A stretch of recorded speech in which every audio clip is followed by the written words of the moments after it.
అప్పుల బాధలు వెంటాడుతున్నాయా? అయితే 6 జేవిఆర్ వారి జాతిరత్నాలు ధరించండి. హాయ్, వెల్కమ్ టు మనం టీవీ. నేను మీ మనోజ్. రేపు ఏపీ అసెంబ్లీ సమావేశాలు జరగబోతున్నాయి. సో మరి ఇప్పటిదాకా కూటమి ఏం చేసింది, ప్రజల్లోకి అసలు ఏమన్నా సంక్షేమ పథకాలు ఏమన్నా అందించిందా లేదా, వాళ్ళ కోసం ఇప్పటిదాకా డబ్బు ఖర్చు పెట్టిన మాట వాస్తవం అని చెప్తున్న టీడీపీ, లేకపోతే బీజేపీ కావచ్చు, జనసేన కావచ్చు, మరి వాళ్ళని ఇరుకుని పెట్టేందుకు వైసీపీ సభకు వస్తుందా లేదా అన్న దాని గురించి మాట్లాడుకుంటే కాసేపు, వైసీపీ ఎప్పటి నుంచి చెప్తుంది కేవలం మేము ప్రతిపక్ష హోదా ఇస్తేనే అసెంబ్లీకి వస్తాం, లేదంటే మేము రాము అని ఘంటాపథంగా బల్లగుద్ది మరీ చెప్తున్నారు ఒక్కొక్కళ్ళు వైసీపీ నాయకులు. ఇక్కడ చెప్పేది ప్రజాక్షేత్రంలో గెలిచిన ఎమ్మెల్యేలు కాదు, ఎవరైతే ప్రజాక్షేత్రంలోకి రారో, లైక్ సజ్జల రామకృష్ణారెడ్డి లాంటి వాళ్ళు, కనీసం కార్పొరేటర్గా సర్పంచ్గా ఎన్నిక అవ్వని వాళ్ళు మాట్లాడుతున్న పరిస్థితి. సో ఇప్పుడు ఎందుకు రావట్లేదు అనేది ఒక చిన్న అనాలిసిస్ చేస్తే అసలు మ్యాటర్ ఏంటంటే, వైసీపీ ఎప్పటి నుంచి చెప్తుంది మాకు ప్రతిపక్ష హోదా ఇవ్వండి, ఎట్టి పరిస్థితుల్లో మేము వస్తాం. దానికి కూటమి చెప్తే ఏం చెప్తుంది, ప్రతిపక్ష హోదా అనేది మేము ఇచ్చేది కాదు, ప్రజలు ఇచ్చేది. సో ప్రజలు ఇవ్వలేదు కాబట్టి మేము ఎలా ఇస్తాము, ప్రభుత్వమా, స్పీకర్ ఇవ్వాలా, ఇంకొకళ్ళు ఇవ్వాలా ఏంటనేది దాని కొంచెం మారాన్ చేస్తుంది అనమాట. నిజంగా ఒక రకంగా రాజ్యాంగబద్ధంగా ప్రతిపక్ష హోదా అనేది ప్రజలే ఇవ్వాలి. ఉన్న 175 సీట్లలో కనీసం 18 రావాలి సీట్లు. 18 సీట్లు వస్తే ప్రతిపక్ష హోదా వస్తుంది.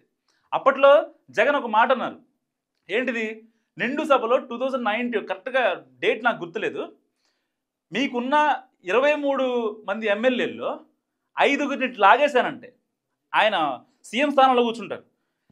ఇప్పుడున్న ముఖ్యమంత్రి చంద్రబాబు నాయుడు గారు అక్కడ ప్రతిపక్ష హోదాలో కూర్చుంటారు అసెంబ్లీలో, ఏపీ అసెంబ్లీలో సంఘటన ఇది. మీ దగ్గర ఉన్న ఎమ్మెల్యేల్లో 5 మందిని కనుక నేను బయటికి లాక్కుంటే, వైసీపీలోకి లాక్కుంటే మీకు ప్రతిపక్ష హోదా కూడా ఉండదు, మీరు ముఖం కూడా చూయించుకోలేరని నిండు సభలో మాట్లాడిన పరిస్థితి. దాని తర్వాత చాలా కాన్సిక్వెన్సెస్ జరిగాయి. తర్వాత నిండు సభలో నారా భువనేశ్వర్ గారిని చాలా గట్టిగా అవమానించారు. ఆ రోజున జరిగిన దానికి ఆయన బల్లగుద్ది చెప్పారు, నేను మళ్ళీ సీఎం అయ్యేంత వరకు అసెంబ్లీలో, ఏపీ అసెంబ్లీలో అడుగు పెట్టను అని. సీఎం అయ్యారు, గెలిపించుకున్నారు, డిప్యూటీ సీఎం పవన్ కళ్యాణ్ అయ్యాడు, సీఎంగా చంద్రబాబు నాయుడు అయ్యాడు, వచ్చి ప్రూవ్ చేసుకున్నారు. సో మరి ఇప్పుడు ఎందుకు జగన్మోహన్ రెడ్డి రావట్లేదు?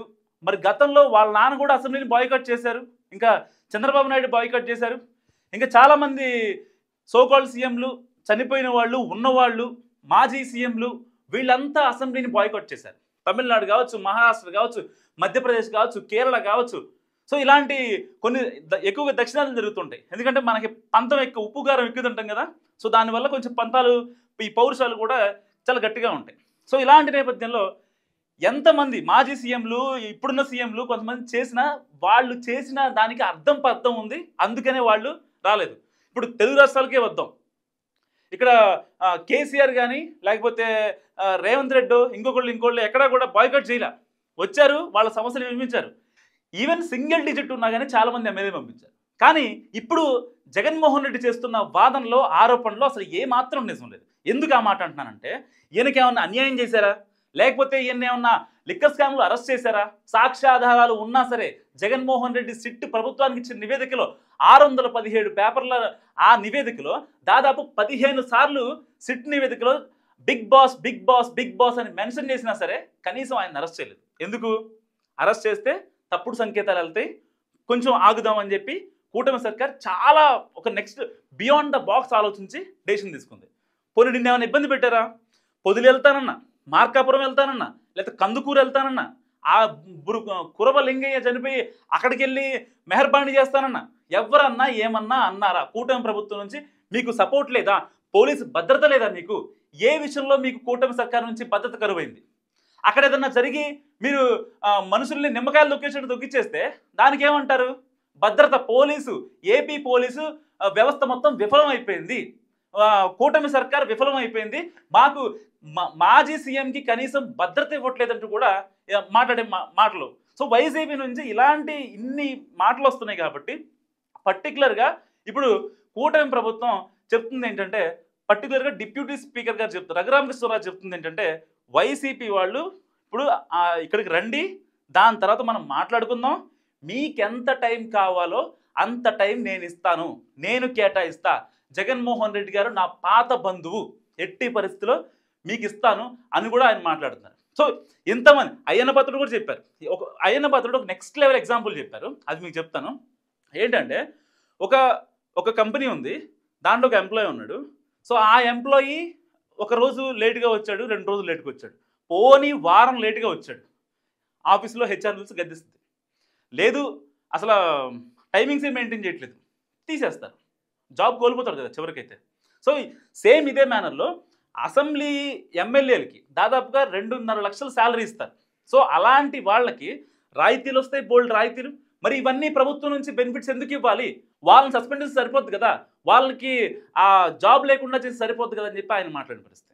సో ఇంతమంది చాలా క్లారిటీ ఇచ్చినా సరే ఇంకా సజ్జల రామకృష్ణారెడ్డి గారు చెప్పేది ఏంటంటే, ప్రతిపక్ష హోదా ఇస్తేనే మేము వస్తాం, నాకు స్కూల్ బ్యాగ్ కొనిస్తేనే నేను స్కూల్కి వెళ్తా, నాకు పెన్నులు పెన్సిళ్ళు అన్నీ ఉంటేనే, కంబాక్స్లు ఇవన్నీ ఉంటేనే నేను స్కూల్కి వెళ్తా, లేదంటే వెళ్ళను, నాకు సైకిల్ ఇస్తేనే నేను ట్యూషన్కి వెళ్తా, నాకు బండికి ఉంటేనే నేను ఎంసెట్ ఎగ్జామ్ రాస్తా, నాకు మంచి ఐఫోన్ కొనిస్తేనే నేను బీటెక్ చేస్తా, లేదంటే చెయ్యను అన్న రేంజ్లో ఉన్నాయి అనమాట. నిజంగా నాకు అలాగే అనిపించింది. అండ్ ఇంకొక ఎగ్జాంపుల్, ఇప్పుడు ఒకసారి మన జగన్మోహన్ రెడ్డి గారి మాటలు విందాం. ఈయనేమంటాడంటే, ఆ రోజున నిండు సభలో ఇప్పుడు నేను అనకూడని మాట్లాడుకొని ఉన్నాయి, సో అది వినిపిస్తా మీకు. నారా భువనేశ్వరి గారిని నిండు సభలో అంత దారుణంగా మాట్లాడి, లోకేష్ పుట్టుక గురించి కూడా అంత దారుణంగా మాట్లాడి తర్వాత నారా చంద్రబాబు నాయుడు గారు రానని చెప్పారు అసెంబ్లీకి. సో దాని తర్వాత జరిగిన కాన్సిక్వెన్సెసే కూటమి ప్రభంజనం. దానికి ఏమంటారు తెలిసేనా? ఒక నిమిషం వినండి. ఏడ్ చేసి అసెంబ్లీలో ఏమి జరగకపోయినా కానీ జరిగినట్టుగా ఒక డ్రామా క్రియేట్ చేసేసి కళ్ళల్లో నీళ్లు పెట్టుకొని ఏడ్ చేసి తీరా చూసిన అసెంబ్లీ రికార్డులు అన్ని ఎతికినా మా వాళ్ళు ఏదైనా తప్పేమైనా మాట్లాడినారేమో అని చూస్తే ఎక్కడా ఒక్కడు కూడా తప్పు మాట్లాడు. సో ఎలా పుట్టాడంటూ వైసీపీ ఎమ్మెల్యేలు అప్పట్లో వాళ్ళంతా ఇప్పుడు ఇంట్లో బొబ్బున్నారు, అది వేరే విషయం. సో వాళ్ళు మాట్లాడిన మాటలు, అసెంబ్లీ సాక్షిగా నిండు సభలో మాట్లాడిన మాటల వల్లే ఇవాళ వాళ్ళంతా ఇళ్లలో మిగిలారు. ఎవరైతే ఓపికతో భరించి వాళ్ళంతా ముందుకు వచ్చారో వాళ్ళు ఇవాళ రేపు అసెంబ్లీకి వెళ్ళబోతున్నారు. అక్కడ ప్రజలకి ఏం కావాలో అది చూడబోతున్నారు. సో మరి ఇప్పటికీ జగన్ తీరు మార్చుకోవట్లేదు. తాడేపల్లి ప్యాలెస్ నుంచి లేకపోతే బెంగళూరు ప్యాలెస్ నుంచి బయటికి రావడానికి భయపడుతున్నాడు. అండ్ కేవలం ప్రతిపక్ష హోదా ఇస్తేనే నేను బయటకు వస్తా, అసెంబ్లీకి వస్తా, లేదంటే రాను అని చాలా బల్లగుద్ది చెప్తున్న పరిస్థితి. నిజంగా ఎప్పుడైతే వైసీపీలో సజ్జల రామకృష్ణారెడ్డి లాంటి వాళ్ళు ఈ స్క్రిప్ట్లు ఇవ్వడం, వాళ్ళ సజెషన్లు ఫాలో అవ్వటం, ఇలాంటి వైఖరి ఎప్పుడైతే మారుద్దో నిజంగా వైసీపీకి ఇప్పుడు మంచి రోజులు వస్తాయి. ఇప్పటికీ ఒకటి అబ్జర్వ్ చేయండి ఫస్ట్ నుంచి. అంటే ఈ బేసిక్గా క్రైమ్ ఇన్వెస్టిగేషన్లో కొన్ని ప్యాటర్న్స్ ఉంటాయి. అలాగే ఈ వైసీపీ చేస్తున్న పనులు కూడా కొన్ని ప్యాటర్న్స్ అబ్జర్వ్ చేయండి. 2019 నుంచి 24 వరకు సజ్జల హీరోగా ఉన్నారు. అన్ని శాఖల్లో ఏలెట్టేవారు, ఎవరు ప్రెస్ మీట్ పెట్టాలన్నా కానీ ఈయనే మాట్లాడేవారు. ఓకే ఫైన్, బాగానే ఉంది. దాని తర్వాత 2024లో ఎప్పుడైతే ఘోరమైన ఓటమి జరిగిందో దాని తర్వాత సీన్ మొత్తం మారిపోయింది. ఆయన పార్టీకి దూరం అయిపోయారు. ఇప్పుడు మళ్ళీ కాన్క్లేవ్కి వెళ్ళి జగన్ మౌత్ పీస్ లాగా లేదు అమరావతి అని చెప్పారు. సో అంటే ఒక రకంగా వైసీపీ వాళ్ళకి ఒక పిక్చర్ కనిపిస్తుంది. లేదు అసలు సజ్జల రామకృష్ణారెడ్డి గారు లాంటి వాళ్ళు జగన్ దగ్గర ఉండకూడదు, ఆ క్లోజ్ క్వార్టర్ అని చెప్పుకొని ఆయన్ని ఇబ్బంది పెడుతున్నారు అని చెప్పి చాలామంది మాట్లాడుతున్నప్పటికీ బయటికి చెప్పుకోలేని పరిస్థితి. ఎందుకంటే ఈ సోకాల్డ్ గెలిచిన ఎమ్మెల్యేలు 11 మంది ఎవరైతే ఉన్నారో వాళ్ళు వచ్చి కనీసం ప్రెస్ని కూడా అడ్రస్ చేయలేని పరిస్థితి. రేపు అసెంబ్లీ ఉంది కదా, మరి వైసీపీ అసలు ఏమనుకుంటుంది, ఆ దిశానిర్దేశం ఏంటి, దానికి సంబంధించిన ఏం మాట్లాడాలి, ఏం మాట్లాడకూడదు, అసలు కనీసం ఏం లేదు. సో జగన్మోహన్ రెడ్డి తీసుకున్న నిర్ణయం గురించి మీరేమనుకుంటున్నారో కామెంట్ రూపంలో చెప్పండి. మస్ట్గా చూస్తూనే ఉండండి మనం టీవీ.